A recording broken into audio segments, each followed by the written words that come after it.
بسم اللہ الرحمن الرحیم۔ میرا نام عروج تنویر ہے اور آج آپ کا اردو کا چوتھا لیکچر ہے۔ آج ہم سٹارٹ کریں گے سبق کتبہ، جس کی صنف ہے افسانہ۔ تو افسانہ پڑھنے سے پہلے ہم افسانہ کی تعریف دیکھیں گے، جو کہ غلام عباس کا لکھا ہوا ہے۔ بہت پائے کے افسانہ نگار ہے غلام عباس۔ آپ جب یہ افسانہ پڑھیں گے تو آپ کو خود ہی اندازہ ہو جائے گا کہ ان جیسا لکھنے والے بہت خال خال نظر آتے ہیں۔ بہت کم لوگ ایسے ہیں جو کہ ایک بات کو بیان کرنے کے لیے ڈفرینٹ طرح کے ورڈز یوز کرتے ہیں، اور وہ ڈفرینٹ بھی اتنے کہ ایک ہی کماش اور ایک ہی طرز کے الفاظ جو ہے وہ ایک بات کو بیان کرنے کے لیے استعمال کرتے چلے جاتے ہیں۔ تو افسانہ نگاری میں کچھ نام ایسے ہیں جیسے پریم چند ہو گئے، غلام عباس ہو گئے۔ ان کا مقابلہ جو ہے یہ ہے تو پرانے لکھنے والے، لیکن ان کا مقابلہ کوئی بھی نہیں کر سکتا، یعنی کہ بے نظیر افسانہ نگار ہے۔ تو سب سے پہلے ہم افسانہ کی تعریف دیکھ لیتے ہیں کہ افسانہ کیا ہوتا ہے۔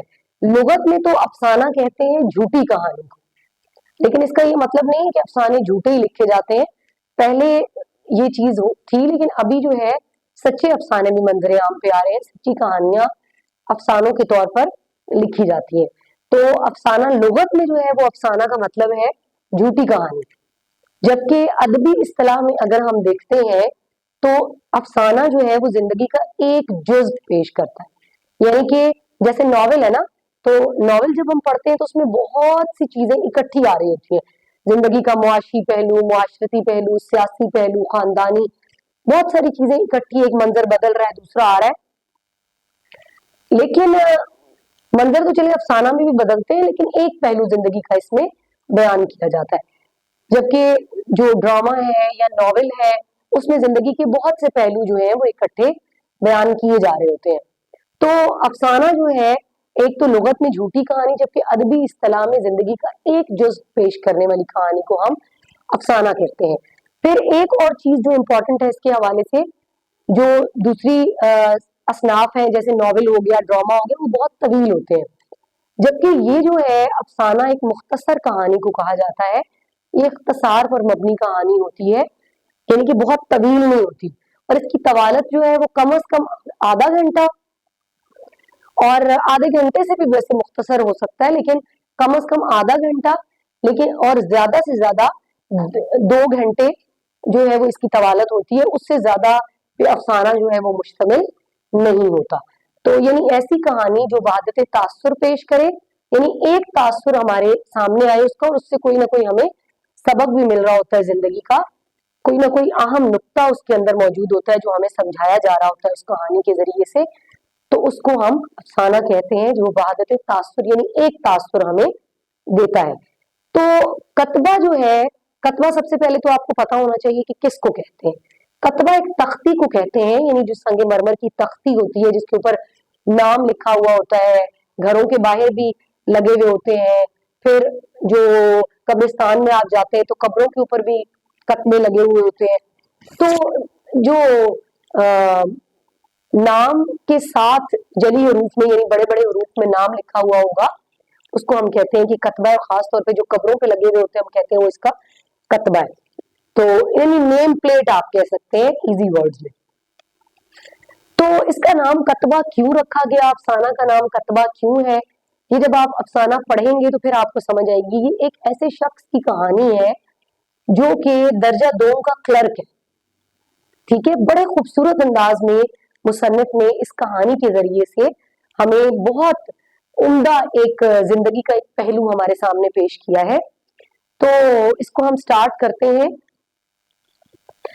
اور اس کے لیے جیسے اب ہم نے افسانہ جو ہے اس کی تعریف کو دیکھا، تو افسانہ جو ہے وہ کچھ اجزاء ترکیبی سے مل کے بنتا ہے، یعنی ظاہر ہے کچھ اجزاء ہوں گے جن کو جمع کیا جائے گا تو ہم کہیں گے یہ افسانہ ہے۔ تو اجزاء ترکیبی جو ہے وہ افسانے کی کیا ہے، ایک تو اس کا پلاٹ، یعنی کہ کیا کہانی ہے جس کے گرد وہ گھوم رہا ہے، پھر اس کے کردار، ظاہر ہے کوئی بھی چیز ہے، ناول ہے، ڈرامہ ہے، داستان ہے، کردار تو ہوتے ہیں، یعنی کون کون سے لوگ بیچ میں شامل ہیں، تو کردار اس میں موجود ہوتے ہیں۔ پھر ایک نقطہ نظر ہوتا ہے، जिसके तहत अफसाना जो है वो लिखा जा रहा होता है, मौजू आप कह सकते हैं। फिर एक मरकजी ख्याल होता है उसका, यानी अहम जो थीम क्या है उसका, जो हमें उससे पता चल रहा है। फिर मुकालमा होता है, कन्वर्सेशन होती है लोगों की। उसके अलावा एक आगाज होता है और फिर कहानी को लेके आगे चला जाता है, और फिर एक उसका इख्तिताम होता है। और उस्लूबे बयान होता है लिखने का तरीका, यानी उसको मुसन्निफ लिख कैसे रहा है, उसके बयान करने का अंदाज क्या है। तो ये इसकी अज्जाए तरकीबी हैं जिनसे मिलके एक अफसाना बनता है। अच्छा, सबसे पहले बड़े खूबसूरत अंदाज से ना मुसन्निफ इसको स्टार्ट इसका कर रहे हैं कि फौरन हमारी तवज्जो जो है वो उस जानिब मबजूल हो जाती है। जैसे कि वो कहते हैं कि शहर से 1.5 मील की मुसाफत पर इमारतों की कतार लगी हुई है। तो वो फौरन एक मंजर कशी है ना खूबसूरत तरह की, फौरन हमारी आंखों के सामने एक मंजर आ जाता है कि एक शहर से दूर एक सड़क है जिसके ऊपर इमारतें हैं, बिल्डिंग्स हैं और उनकी कतार लगी हुई है, यानी एक बिल्डिंग नहीं है, काफी सारी बिल्डिंग्स हैं, यूं कतार में लाइन में वो बिल्डिंग्स मौजूद है। ठीक है। और वो जो बिल्डिंग्स हैं उनके इर्द गिर्द जो है मुसन्निफ ने बड़े खूबसूरत अल्फाज इस्तेमाल किए हैं कि पुरफजा बाग है। मतलब बाग मीन्स अब ये नहीं कि बहुत बड़े बड़े कोई बाग है, यानी पुरफजा बाग से मुराद ये कि दरख्त खूबसूरत है और फुलवारियों में वो घिरी हुई इमारतें हैं। फुलवारियां यानी जो क्यारियां जिनमें फूल लगे हुए होते हैं। तो ऐसी खूबसूरत तरीके से जो है वो बनी हुई है कि फौरन हमारी जो तवज्जो है वो अपनी जानिब मबजूल करवा लेती है।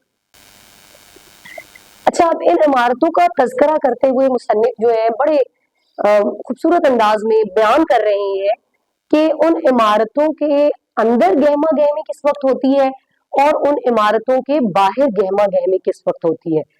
वो कह रहे हैं कि दिन के वक्त जो है गहमा गहमी इमारतों के अंदर मौजूद है, क्योंकि दिन के वक्त सब लोग इमारतों के अंदर हैं, जबकि सुबह के वक्त सुबह 10:30 से पहले, यानी जो दफ्तर का ऑफिस का टाइम होता है ना उससे पहले, और फिर जो ऑफिस का टाइम खत्म हो रहा होता है उसके बाद। ठीक है। दिन के वक्त गहमा गहमी अंदर है, जबकि 10:30 से पहले और सपहर होती है दोपहर के बाद का जो वक्त होता है। ठीक है। और सपहर 4:30 के बाद जो गहमा गहमी है वो इमारतों के बाहर है। तो इसकी क्या वजह है? इसकी वजह ये है कि सुबह 10 बजे से पहले जाहिर है लोग जो है 10:30 बजे से पहले इमारतों की तरफ रुख किए आ रहे होते हैं और चलते चले जा रहे होते हैं। देखिए, इमारतें जब कतारों में मौजूद है तो उनके अंदर काम करने वाले लोग भी जाहिर है बहुत ज्यादा तादाद में होंगे, मुतअद्दिद लोग होंगे जो कि उस सड़क पर खरामा खरामा चले आ रहे हैं। जब इतने लोग चल के जा रहे होते हैं तो जाहिर है उनके बोल चाल, उनके चलने की एक आवाज होती है कदमों की, तो वो सारी चीजें वो गहमा गहमी से मुसन्निफ जो है वो उसको गहमा गहमी के अल्फाज इस्तेमाल करके हमें समझाने की कोशिश कर रहे हैं कि उस वक्त जो है वो चहल पहल और रौनक होती है जब लोग ऑफिस की तरफ आ रहे होते हैं। फिर वो बता रहे हैं कि सपहर 4:30 के बाद भी गहमा गहमी होती है, क्योंकि उस वक्त छुट्टी का टाइम होता है। तो जब छुट्टी के टाइम लोग बाहर निकलते हैं तो तब भी वो आपस में गुफ्तगू भी कर रहे हैं, गुफ्तो शुनीद भी हो रही है उनकी आपस में, और कदमों की आवाजें भी आ रही हैं, चलने की आवाजें हैं। तो वो गहमा गहमी है। और फिर मुसन्निफ ने इसको बयान करने के लिए अल्फाज कौन से इस्तेमाल किए हैं? वो कहते हैं कि ऐसा लगता है कि ये चौड़ी चकली सड़क जो है वो इंसानों का एक समंदर है जो अपने साथ बहाती चली आ रही होती है, खसो खाशाक की तरह। खसो खाशाक कहते हैं घास फूस को। देखिए, जब दरिया आता है ना कि दरिया पानी सैलाब है, तो जब वो सैलाब गुजरता है तो अपने साथ वो ये जो खसो खाशाक घास फूस है वो भी लेके आता है। तो वो अब लोगों को उन्होंने खसो खाशाक कहा है। ठीक है, यानी लोगों का जो है वो खसो खाशाक अपने साथ वो सड़क लिए हुए है।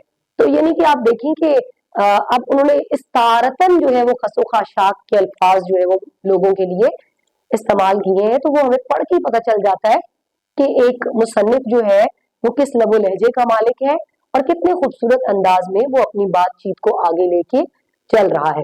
तो ये मैंने सफात भी साथ लिख दी है। ये अभी चल रहा है हमारा सफा नंबर 1। तो सफा नंबर 1 पे ही अभी ये सारी गुफ्तगू और बातचीत हो रही है। तो मुसन्निफ कहते हैं कि ये जो 2 वक्त हैं इनमें गहमा गहमी और रौनक होती है। फिर अब वो बता रहे हैं कि जब जिस वक्त की मैं बात कर रहा हूँ वो कौन सा वक्त है? वो कहते हैं गर्मी का जमाना है।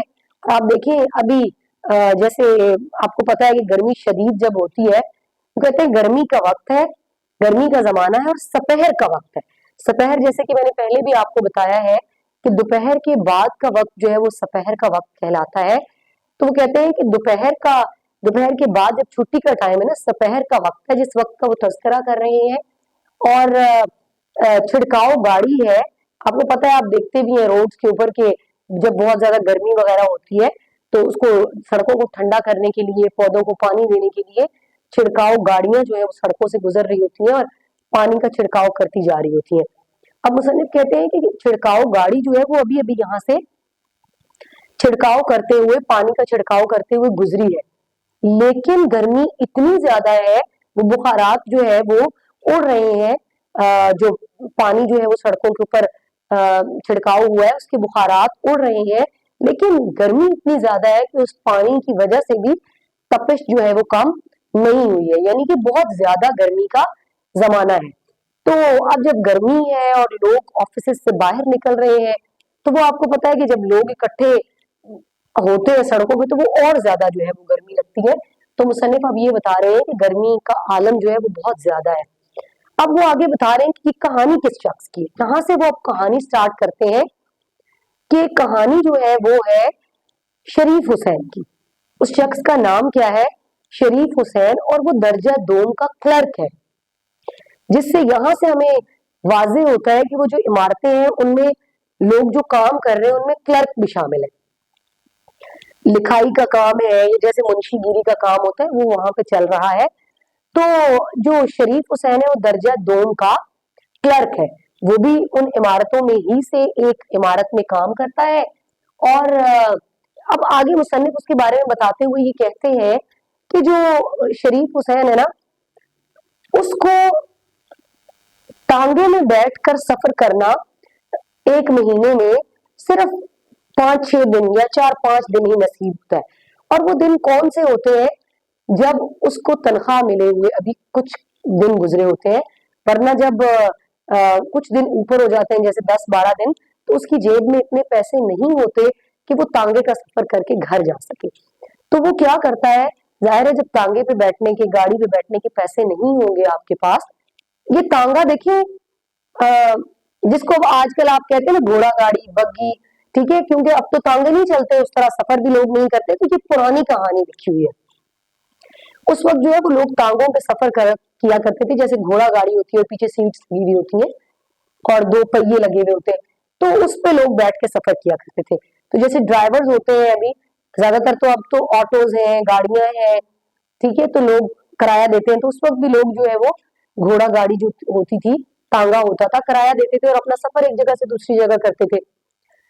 तो वो कह रहे हैं कि जो है शरीफ हुसैन, पूरा महीना उसको ये वाली मौज जो है वो नहीं होती, और सिर्फ 4 से 5 या 5 से 6 दिन एक महीने में ऐसे उसके पास होते हैं कि वो तांगे में बैठकर घर जा सकता है। तो जिस दिन का मुसन्निफ तस्करा कर रहे हैं, स्टार्ट वो जहां से ले रहे हैं, वो कह रहे हैं आज भी उन खुशकिस्मत दिनों में से एक दिन है। और खिलाफे मामूल आज जब अभी उसको तनख्वाह मिले हुए, शरीफ हुसैन को तनख्वाह मिले हुए खिलाफे मामूल 8 रोज गुजर चुके हैं, लेकिन उसके बावजूद खिलाफे मामूल का मतलब ये कि बाकी महीनों में ऐसा नहीं होता, तो उसकी जेब में अभी भी 5 रुपए का जो नोट है वो मौजूद है। उसकी एक वजह है, उसकी वजह ये है कि महीने के शुरू में ही उसकी बीवी और बच्चे जो है वो यानी उसकी बीवी जो है वो अपने बच्चों को लेकर मेके जा चुकी है।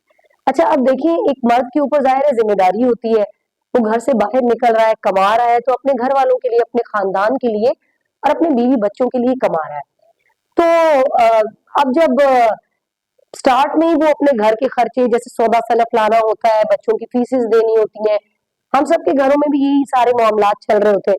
तो मुसन्निफ ये कहते हैं कि ये वाली जिम्मेदारियां जो है इस महीने में घर का राशन डलवाना और ये वो या जो अलग तरह के खर्चे हैं वो इस महीने में नहीं है शुरू में, क्योंकि उसकी बीवी और उसके बच्चे जो हैं वो अपने ननिहाल उसके बच्चे गए हुए हैं। तो आज खिलाफ मामूल 8 रोज गुजरने के बाद भी उसकी जेब में 5 रुपए के का नोट जो है वो मौजूद है, तो वो बड़ा खुश है। और यानी वो इसलिए भी खुश है कि आज उसको पैदल घर नहीं जाना पड़ेगा, तो वो क्या सोच रहा होता है कि आज मैं तांगे में घर जाऊंगा। अच्छा, यहाँ से यहाँ तक तो सफा नंबर 1 पे बातचीत चल रही है। आगे जो है वो सफा नंबर 2 की तरफ हम चलेंगे।